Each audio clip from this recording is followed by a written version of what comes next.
Hello and welcome, you're watching Western Armenian News and I'm Gasparian. The 95th issue of Western Armenia Weekly is out.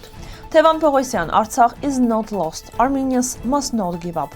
Hamlet Petrosyan, the enemy's goal is to destroy Armenia. Tatevik Hayrapetyan, Aliyev again reveals his plans. The liberation of Togh, a story of courage.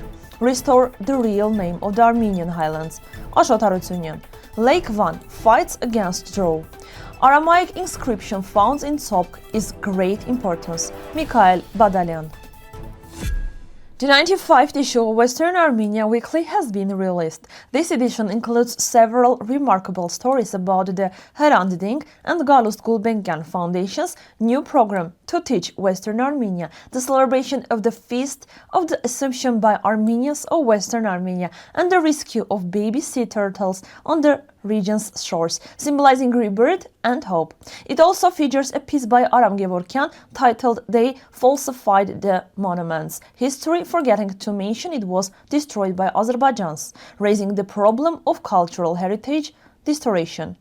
The newspaper published in Armenian, Turkish, English and French, helping to preserve Armenian culture and share it internationally.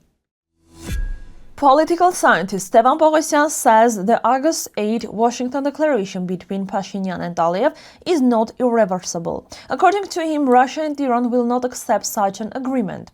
Poghosyan insists that since the document was signed by an illegitimate authority, the Armenian nation has no obligation to follow it or give up the idea of vengeance.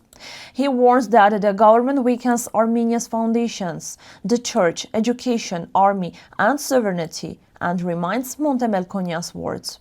Losing Artsakh means turning the last page of Armenian statehood. He believes Artsakh is only temporarily occupied and that its future depends on every Armenian's unity and strength. Historian Hamlet Petrosyan warns that Azerbaijan and Turkey's main aim is to destroy Armenia and its identity. He explains that their actions, renaming, stealing and erasing Armenian monuments, are part of a larger plan to deny Armenian history. While Azerbaijan builds a cultural policy to support its lies, Armenia's cultural and educational system continues to weaken, which he says is extremely dangerous. According to Petrosyan, destroying inscriptions, crossstones, and churches is not just cultural vandalism, it's a psychological war against the Armenian people. Tatevik Hayrapetyan says President Ilham Aliyev has never accepted the existence of a second Armenian state. She recalls his 2013 speech where he called Yerevan, Syunik, and Lake Sevan Azerbaijani lands.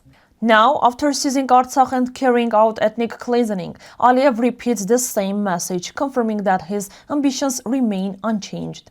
Hayrapetyan warns that his words are not empty threats, they reflect real plans. She calls on Armenia not to rely on foreign powers like US, Russia or Iran, but to take responsibility and defend their homeland themselves.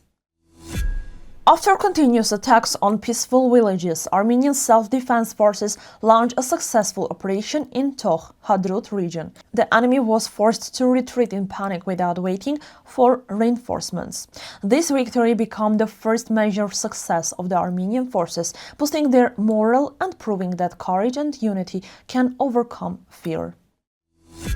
Professor Yuri Muradyan reminds that the homeland's historic name is the Armenian Highlands, not Eastern Anatolia. He explains that the term Anatolia was spread by Turkey after the genocide to erase the Armenian presence. For centuries, maps and documents called the land Armenia or Haik. Muradyan urges Armenian scholars and institutes to restore their original names, because keeping them alive is a matter of national identity and memory. Lake Van is drying up faster due to climate change and drought. Its shoreline is moving back, revealing old structures and ruins that were once underwater. Experts say Lake Van is one of the clearest examples of global warming in the region as its water level continues to drop each year. The situation is alarming for both the environment and local communities. In 2017, Turkish researchers discovered an ancient Aramaic inscription in the Tsopk province of Western Armenia at the Ribat fortress. The site includes rock tombs and a rock-cut tunnel dating back to the ancient period. The inscription mentions the house of Yerevan and possibly the god Mitra, suggesting that Mitraic worship may have existed in this area. Experts believe Tsopk may have been under the rule of the Yerevan dynasty, although research in Turkish sources remains limited. This finding opens new possibilities for understanding Armenia's early history and cultural influence. That's all for today's news from Western Armenia. For more details, please visit the website of Western Armenia. Thank you for watching and stay tuned for more updates.